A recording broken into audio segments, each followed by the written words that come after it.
Hello, c'est Léona et bienvenue dans le podcast des âmes audacieuses. Dans cette saison 4, explorons ensemble mindset, spiritualité, entrepreneuriat, créativité pour que tu puisses incarner ton essence et être en expansion dans ta vie et ton entreprise. Coach pour les âmes audacieuses en transition professionnelle et les entrepreneurs du nouveau monde, professeur de yoga, apprenti astrologue. Je suis également l'auteur d'Audacieuse, deviens l'héroïne de ta vie, entre autres. Et je serai ta guide lors de ce road trip à l'intérieur de toi-même. Alors prépare-toi, c'est parti. Au programme de ce premier épisode, il y a des tas de pépites. Je vais commencer par parler de l'envers du décor, d'un voyage surprenant, celui à la rencontre de soi. Je partage avec toi les clés et les révélations qui m'ont vraiment permis de cheminer toujours plus en alignement avec mon âme audacieuse. Des pistes que je t'invite à explorer de ton côté. Et je pense que si tu écoutes cet épisode, ce n'est pas un hasard. Donc sois curieuse et amuse-toi dans cette exploration. Et surtout, reste jusqu'à la fin. J'y dévoile un projet qui me fait carrément sortir de ma zone de confort. Tu n'imagines même pas. Mais j'en parlerai un petit peu plus tard. Il est temps de commencer.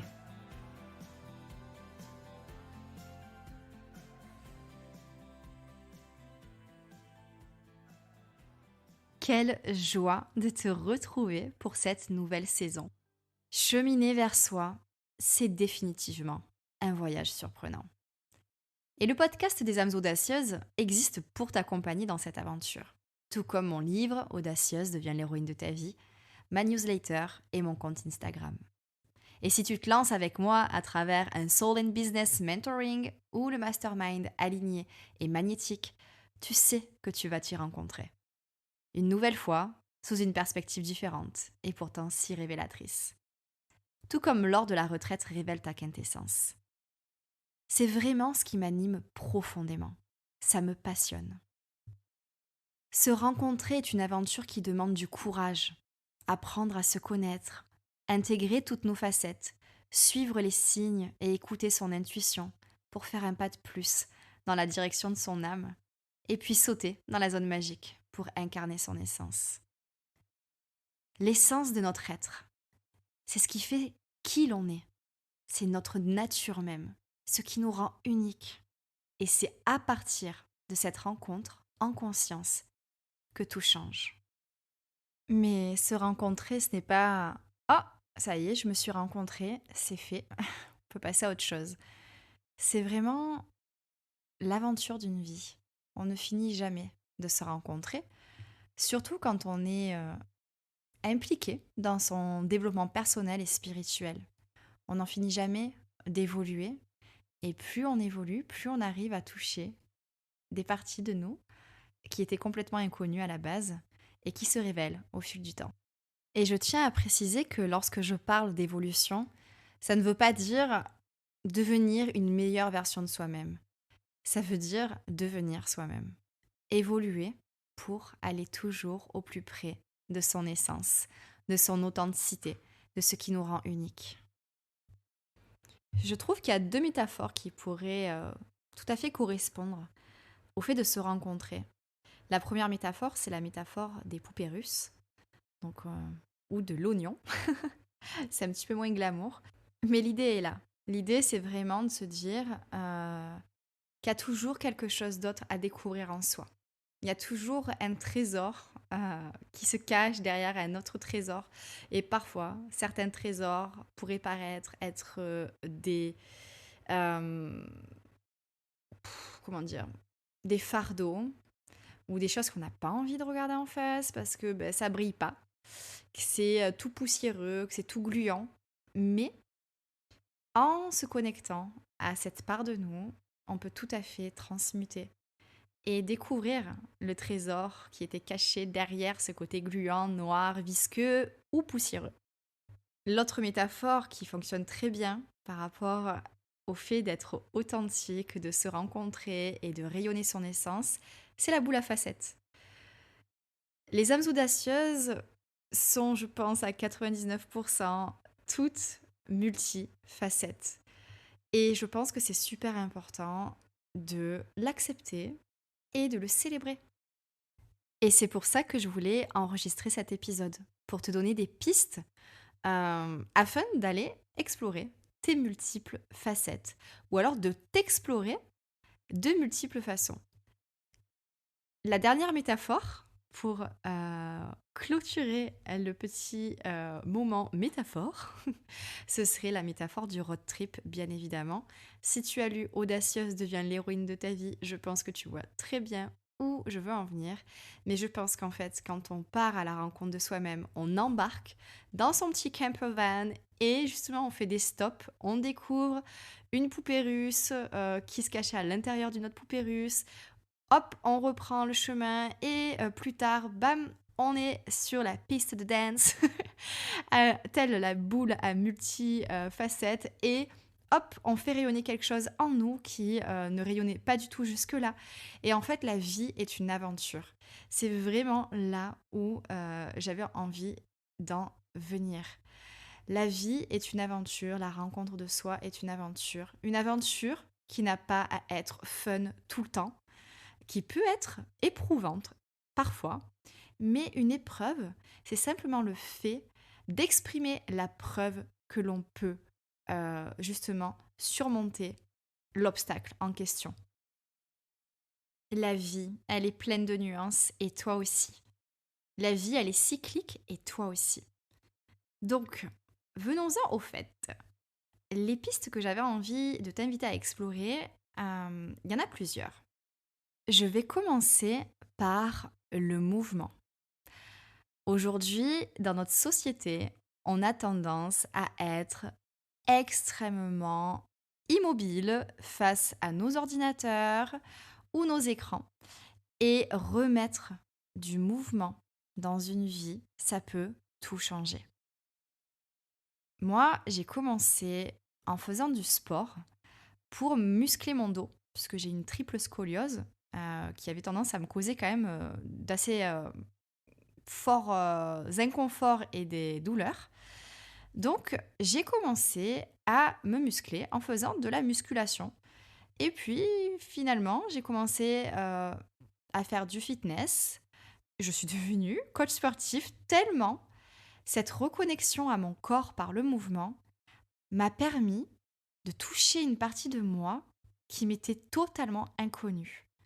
Une partie de moi qui m'a permis de réaliser que j'étais capable de faire des choses dont je me pensais complètement incapable. Ça m'a permis de prendre confiance en moi. Et donc, c'est grâce au sport que j'ai commencé à me dépasser et à sortir de ma zone de confort.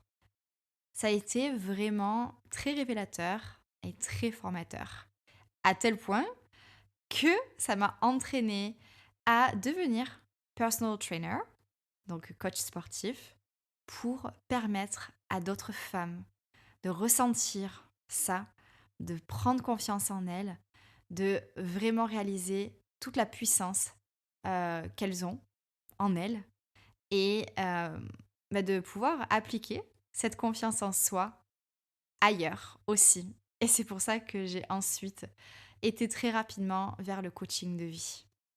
Le fait même de devenir personal trainer, donc j'ai été formée avec l'école américaine de médecine du sport, m'a fait voyager à l'étranger pour obtenir mon certificat alors que j'avais un travail à temps plein en tant que salariée. J'étais donc responsable de com à l'époque. Mais donc vraiment, finalement, en commençant par faire du sport, j'ai réalisé que je pouvais sortir de ma zone de confort avec mon corps. J'ai commencé à appliquer ça dans ma vie, dans mon quotidien, et ça m'a ouvert une porte qui était tout à fait inattendue et qui m'a permis de réaliser à quel point j'étais capable de tout, même avec un temps 35 heures, voyager à l'étranger, obtenir mon certificat en étant la première de la promotion. Enfin, c'était vraiment une aventure extraordinaire. qui a juste commencé par le mouvement. Donc, qui sait, si toi aussi tu te mets à bouger, qu'est-ce que ça pourrait t'apporter dans ta vie? Et le mouvement, c'est une histoire d'amour qui ne terminera jamais, puisque je me suis ensuite formée pour devenir professeure de yoga. Et le yoga, ah là là, ça c'est quelque chose, je pense, qui ne me quittera jamais. Une journée où je fais du yoga, une journée où je ne fais pas de yoga, mhm, je sens direct la différence. Le yoga, c'est vraiment une discipline, un art de vivre qui apprend l'humilité. C'est-à-dire que certaines postures peuvent être compliquées à atteindre, mais on comprend très vite que c'est pas la posture qui est importante, c'est le chemin. Et ça, c'est une leçon à intégrer en soi qui change tout dans la vie. Mais le yoga, ce n'est pas seulement du mouvement. Le mouvement, c'est juste une toute petite partie. Il y a aussi toute une philosophie de vie qui va avec. Je vous prépare des petites choses d'ailleurs, des petites et des grandes choses par rapport à ça, mais je n'en dirai pas plus. Donc bouger, ça peut aussi vous amener à vous connecter à une culture, à un art de vivre, à une façon de penser et une façon d'agir au quotidien, une façon de réagir aussi. Donc le mouvement peut vraiment faire naître des choses complètement inattendues. Le yoga, à la base avec les asanas, c'est simplement une façon de préparer le corps à rester immobile. Comme quoi, le mouvement peut aussi servir son opposé, l'immobilité. La danse, c'est une autre façon de bouger qui m'a toujours accompagnée. Je crois que je danse vraiment tous les jours. Et pour ça, il n'y a pas besoin d'avoir un certain niveau. Il faut simplement se lâcher la grappe et bouger, tout simplement. Ça permet de faire circuler l'énergie en nous, une énergie qui pourrait être en train de stagner. C'est vraiment le meilleur remède quand on a une situation qui stagne dans notre vie ou qu'on est en train de buter sur une solution qui ne vient pas, ou alors peut-être le syndrome de la page blanche. Hop, un petit peu de musique, danser, et c'est parti, les choses se débloquent par elles-mêmes. Vraiment à tester, j'espère que tu me feras ton retour si la situation se présente. Pour ma part, cette année, je me suis inscrite à la danse africaine et ça me fait énormément de bien. C'est une danse super ancrée et qui permet d'exprimer énormément d'émotions. C'est juste incroyable. Donc n'hésite pas à explorer également cette piste.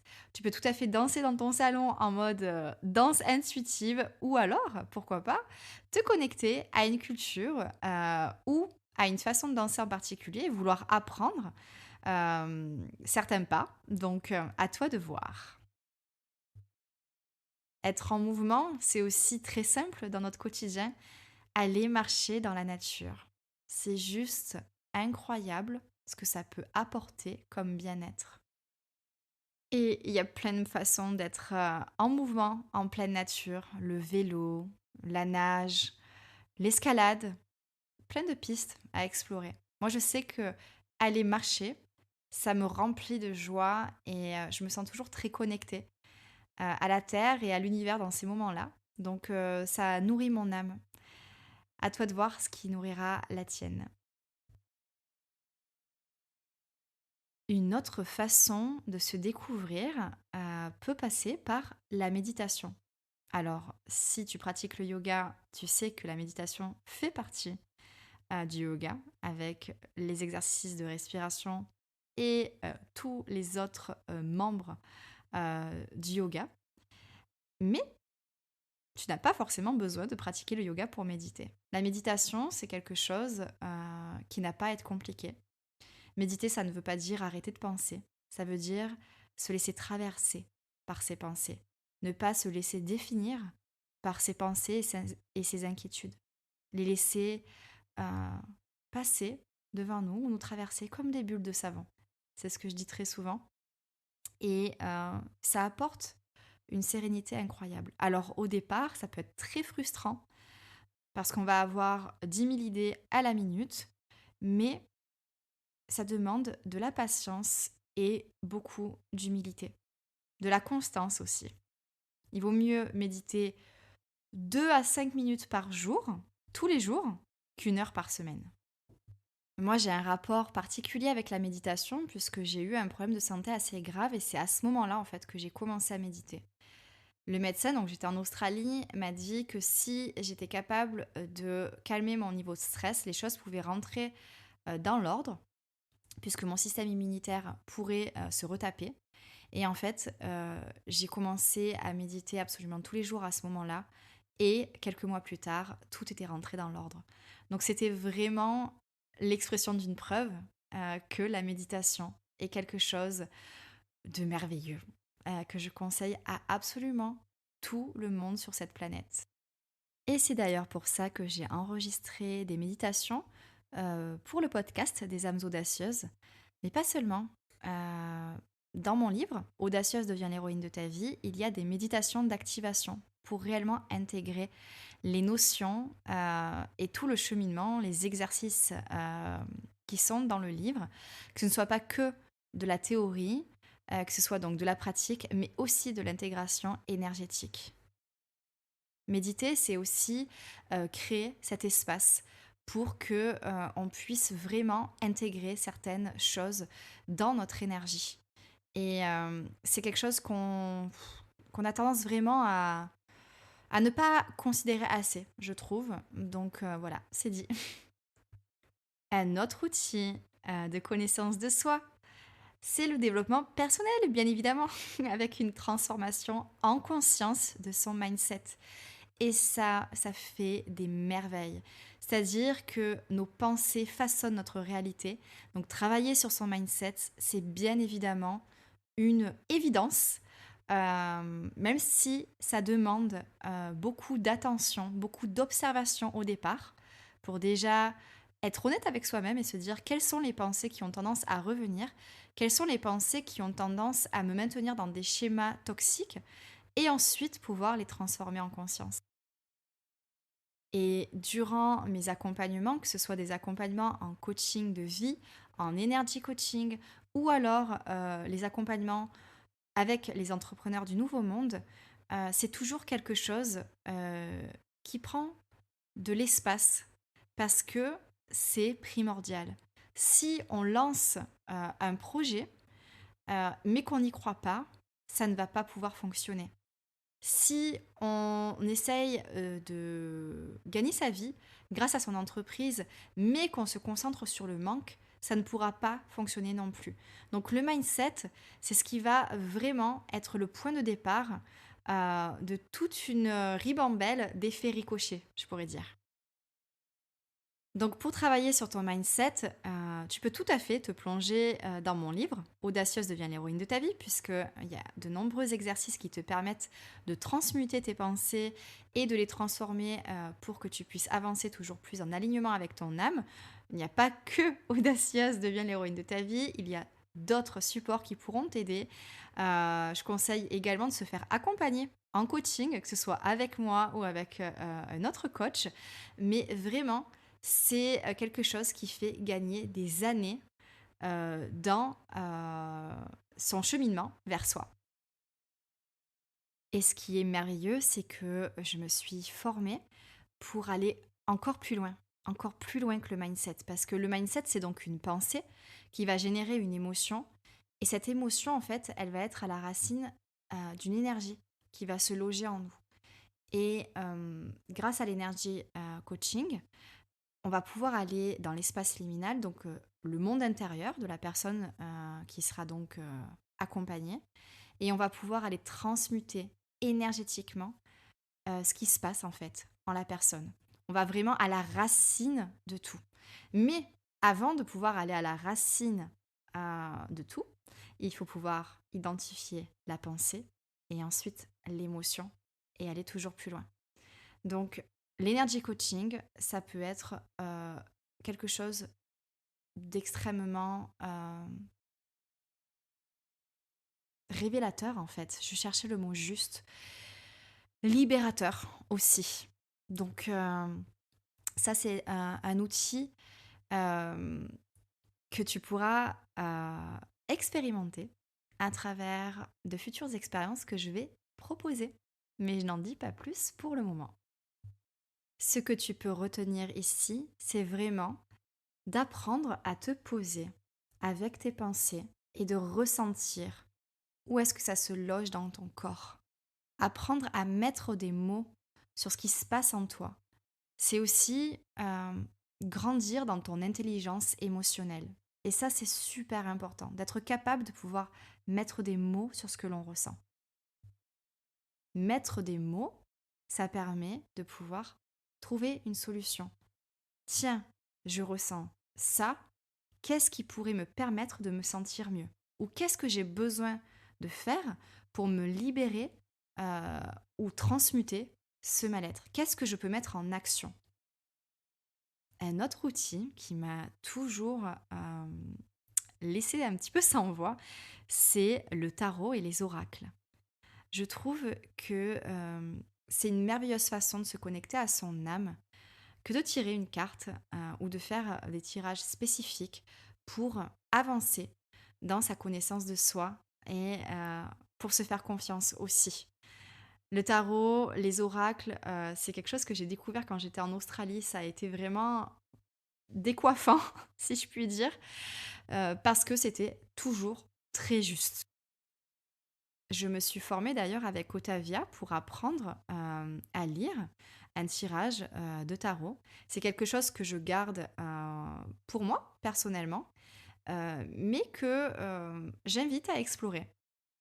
Avant même de découvrir le tarot ou les oracles, depuis que je suis toute petite, j'ai toujours eu l'habitude d'attraper un livre, de me concentrer sur ma question, de fermer les yeux, de faire défiler les pages et d'ouvrir à une page au hasard. Je ne savais pas du tout que ça s'appelait de la bibliomancie. Donc si tu ne le savais pas encore, eh bien, je te l'apprends. Et c'est tout à fait une façon aussi d'obtenir une guidance. Donc il n'y a pas que le tarot ou les oracles, il y a également la bibliomancie. C'est quelque chose d'ailleurs que je recommande de faire avec Audacieuse. Et ça a toujours donné d'ailleurs des guidances tellement pointues et parfaites pour l'occasion. Donc n'hésite pas si tu as ton exemplaire. Un autre outil qui me fascine et me passionne depuis des années, c'est l'astrologie. La première fois qu'on a fait la lecture de mon thème astral, j'avais la bouche ouverte, je pense, pendant toute la session, tellement j'étais estomaquée en fait de la justesse de ce que ça racontait sur ma personne. C'était incroyable, j'avais l'impression d'entendre mon histoire à travers cette lecture. Et d'ailleurs, dans le dernier épisode de la saison 3 des âmes audacieuses, je disais que j'incarne vraiment mon thème astral.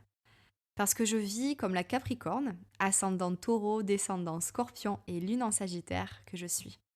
Avec cette ambition de construire quelque chose de solide et de super profond et sacré à travers les voyages intérieurs et sur notre chère planète aussi. Et cette année, je réalise vraiment à quel point j'ai voyagé à travers mon thème astral. Alors j'en parlerai plus profondément dans un épisode que je vais dédier à l'astrologie, tellement ça prend de la place dans ma vie, parce que cette année, je me dédie à l'étude de l'astrologie. C'est-à-dire que c'est une de mes priorités. Je souhaite à la fin de l'année être capable de lire un thème astral pour enrichir mes accompagnements et donner des outils toujours plus pertinents, profonds et révélateurs. Mais revenons-en à nos moutons. Cette année, j'ai l'impression que je chemine vraiment en conscience vers mon ascendant, qui est le taureau. Ce qui m'anime vraiment, c'est de pouvoir t'accompagner à incarner ton essence et ta spiritualité dans ton quotidien. Que tu puisses vraiment donner du sens à ce que tu fais, que tu puisses vivre en pleine conscience, que tu puisses aussi apprendre à être dans la contemplation, à ralentir, à t'ancrer, à te sentir connecté à la nature, à te sentir connecté à ton corps, à trouver ta voix et à l'exprimer, à prendre du plaisir en fait dans ta vie, à créer de la beauté, à créer de l'espace, à expérimenter la vie, à manifester la vie qui te fait vibrer, à t'amuser. C'est tout ça qui me fait vibrer et qui m'anime et c'est la saveur qui va se diffuser à travers tous mes projets cette année. Et le fait de verbaliser tout ça, ça me met des étoiles dans les yeux. J'ai le sourire jusqu'aux oreilles. Parce que c'est vraiment ça que j'ai envie de diffuser à travers cet épisode. Ce premier épisode qui contient de multiples pistes pour que tu puisses partir à ta rencontre. J'ai envie que tu puisses t'amuser, que tu puisses expérimenter, que tu n'aies pas peur de perdre ton temps, puisque tu auras cette intention de toute façon de découvrir certaines parties de toi. Et si quelque chose ne fonctionne pas forcément, tu pourras adapter ou alors essayer autre chose. C'est ça la vie. C'est ça d'incarner sa spiritualité. C'est de ne pas avoir peur d'essayer et de trouver ce qui te fait profondément vibrer.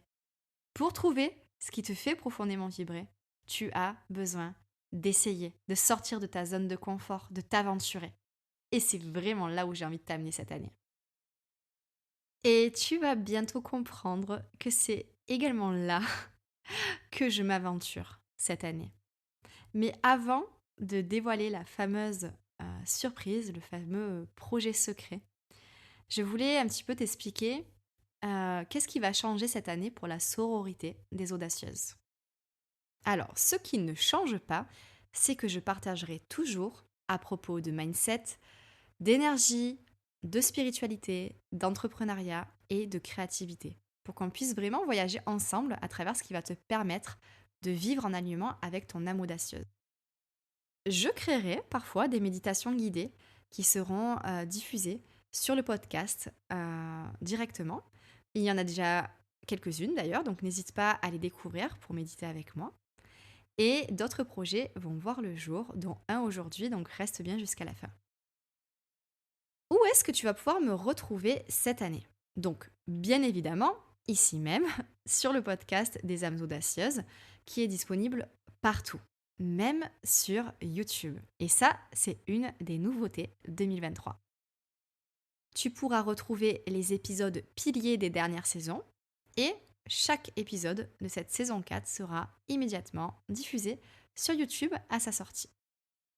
Ce podcast, j'ai vraiment envie que ce soit une parenthèse pour créer de l'espace en toi. Tout comme la newsletter qui se divise désormais en 2 catégories. Et ça, c'est nouveau aussi. Il y a donc Inspiration, la newsletter à laquelle tu es abonné si jamais tu es déjà inscrite. Cette newsletter-là, en fait, c'est la base. Je t'écrirai toutes les 2 semaines pour te prévenir de la sortie du nouvel épisode de podcast. Et à travers cette newsletter, je partagerai également les énergies du moment avec des conseils et les événements à venir en ligne ou en présentiel s'il y en a. Et la petite nouvelle, c'est la newsletter essentielle. Là, ça va vraiment être un choix de ta part si tu veux qu'on soit toujours plus connecté. Tu y trouveras tout ce que je souhaite t'écrire, mais qui passe à la trappe sur Insta.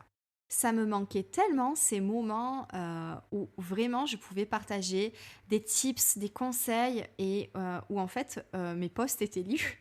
Parce qu'aujourd'hui, c'est les vidéos et les reels qui sont mis en avant et on ne prend plus vraiment le temps de lire sur Instagram. Ça me manquait vraiment de pouvoir vous écrire. C'est pour ça qu'en fait, la newsletter essentielle est née. C'est vraiment pour qu'on se retrouve en tête à tête pour des moments qui auront vraiment du sens.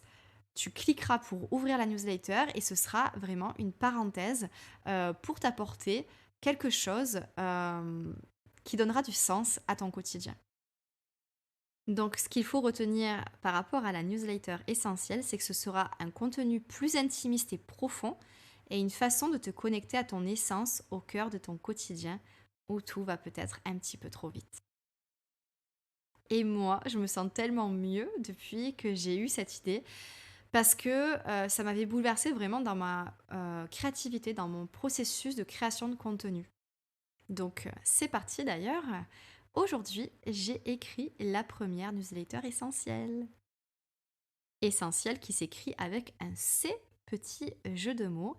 J'y partagerai très certainement mon cheminement aussi en astrologie et ma perspective sur les énergies du moment plus en détail dans cette newsletter.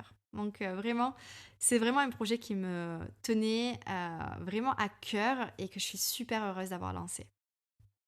Pour t'abonner à la newsletter essentielle, il faut que tu t'abonnes en fait à la newsletter inspiration.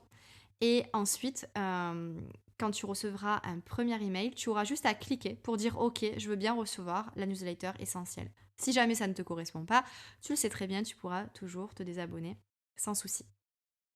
Donc attends-toi à recevoir des conseils pour cheminer vers l'alignement avec des exercices pour plonger en toi, des rituels pour vivre le sacré au quotidien, un partage par rapport vraiment aux énergies du moment, des réflexions au fil de mon apprentissage en astrologie. Je partagerai aussi des behind the scenes de ma vie d'entrepreneur du nouveau monde parce que on est toutes sur ce chemin ensemble. Et bon voilà, ça fait plusieurs fois que je le dis, mais je suis vraiment excitée à l'idée de vous écrire par ce biais-là. Tu pourras également me retrouver sur Instagram. Je l'utiliserai toujours de manière très spontanée en story au quotidien et aussi en Reels pour t'inspirer. Ce sera peut-être une, deux, trois fois par semaine. On verra bien. Mais je prends un petit peu de recul par rapport à la plateforme parce que j'ai vraiment envie de créer une connexion forte et qu'Instagram devient quand même une plateforme où on vient quand même consommer du contenu sans forcément ressentir cette connexion-là. Donc, on va voir ce que ça va donner. Je vais reprendre la publication de Reels sur Insta, parce que là, ça fait depuis à peu près 3 mois que je n'ai plus rien publié quasiment. Et on verra où ça me mènera, qu'est-ce que je vais ressentir aussi en créant de cette façon-là. Jamais rien n'est figé, donc suspense et on verra bien où ça va nous mener tout ça. Dans tous les cas, partout où je partagerai, ce seront des espaces d'exploration. Et justement, en parlant d'exploration, je pense qu'il est temps de te dévoiler le fameux projet. Cette année, je libère ma voix en musique. Et voici la surprise. Un mantra d'exploration à découvrir. Un mantra qui s'appelle Walking to Meet Yourself. En marchant pour te rencontrer. Ou alors marcher pour te rencontrer. Tu vois, je n'ai pas choisi le sujet de ce premier épisode de podcast au hasard. C'est vraiment ce qui m'a porté dans un moment de création avec Warren, qui jouait du handpan. Et c'est ce qui m'est venu. Ce sont des paroles que je n'avais pas du tout préparées à l'avance, que j'ai juste ressenties et que j'ai fredonné. Ça a créé un mantra et j'espère qu'il te touchera euh, profondément. C'est le premier.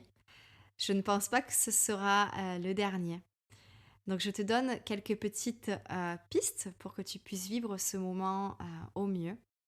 Je t'invite vraiment à créer de l'espace en toi pour intégrer la médecine de chacun des mots du mantra et d'ensuite chanter avec moi sur les notes magiques de Warren. Ce mantra dure 10 minutes. C'est vraiment pour te donner le temps de rentrer dans un état méditatif. Donc prends ton temps et n'hésite pas à le mettre en boucle. Ça peut très bien le faire aussi. Tu peux très bien l'écouter pendant 30 minutes si tu le souhaites, si ça t'apaise et si ça te permet de rentrer en contact avec ton âme.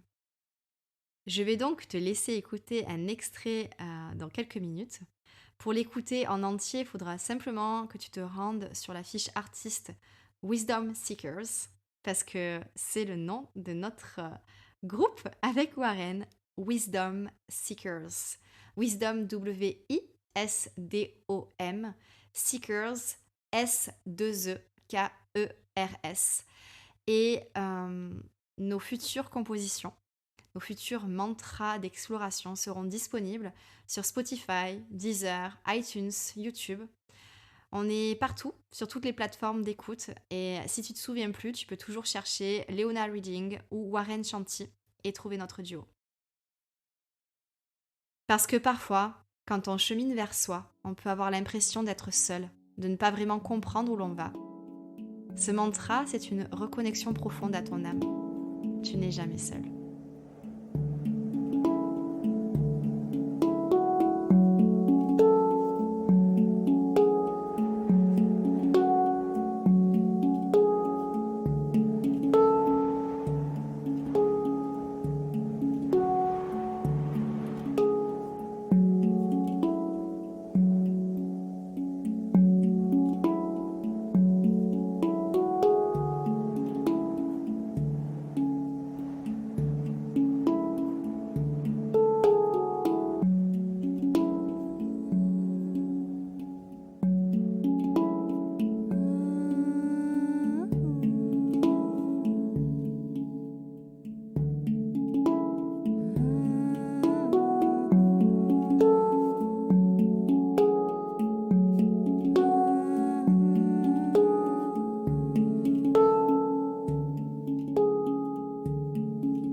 Si jamais tu as envie de continuer à être bercé par ce mantra d'exploration et de connexion à ton âme, tu sais ce qu'il te reste à faire. N'hésite pas à te rendre sur ta plateforme d'écoute préférée, ça peut être vraiment n'importe laquelle, pour écouter ce mantra entièrement. Ça a vraiment son importance de l'écouter entièrement et que tu te joignes à moi en chantant. J'espère en tout cas que ce projet secret, que cette surprise te plaît, qu'elle apportera peut-être un ingrédient supplémentaire à ta propre reconnexion. Parce que l'un des outils, l'un des ingrédients qui m'ont permis de me trouver, c'est le chant. Donc je termine sur celui-ci. N'hésite pas à laisser ta voix s'exprimer, même si c'est juste un murmure pour commencer. Libérer sa voix, c'est libérer sa voix dans tous les sens du terme. Voix avec un X, voix avec un E. Et ça peut mener vraiment à de merveilleuses choses dans sa vie. À poser des limites, à apprendre à dire non, à le prononcer à haute voix, à l'exprimer. Savoir dire oui aussi à certaines opportunités. Exprimer tout simplement ses idées, sa personnalité, son authenticité. Donc ta voix est un élément clé dans la reconnexion à ton essence et j'espère vraiment que tu prendras du plaisir à chanter avec moi sur ce mantra. N'hésite pas à t'abonner au podcast, à déposer ton avis, à le noter si c'est sur Spotify. C'est vraiment super précieux pour la suite, donc je te remercie d'avance. Et puis, je te dis à très bientôt pour le prochain épisode des âmes audacieuses. Attends-toi à une belle surprise. Je pourrais dire même que c'est une double surprise. Voir une triple surprise dans le prochain épisode. J'ai tellement hâte de pouvoir dévoiler ce prochain projet, mais chaque chose en son temps. En attendant, je te souhaite un merveilleux moment avec le mantra et je te dis à très bientôt dans l'épisode 2 des âmes audacieuses.